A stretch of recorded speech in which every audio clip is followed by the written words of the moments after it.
22 მარტია წყლის დაცვის საერთაშორისო დღე. წყალი სიცოცხლე, ასე ეხმიანება ახალგაზრდული მოძრაობა დავითიანი ამბას.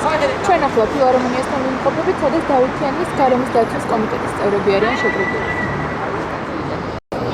ყველამ დავიცვათ წყალი, გაუფრთხილდეთ მას, თითოეულ წვეთს აქვს თავისი მნიშვნელობა. ჩვენთვის ძალიან მთავარია ეს ჩვენს ქვეყანას არ ეხება მართალია, მაგრამ სამომავლოდ ესეც გასათვალისწინებელი არიან ქვეყნები, სადაც ერთი წვეთი წყალიც კი რაღაცას ნიშნავს. ასე რომ ყველანი გაუფრთხილდეთ წყალს.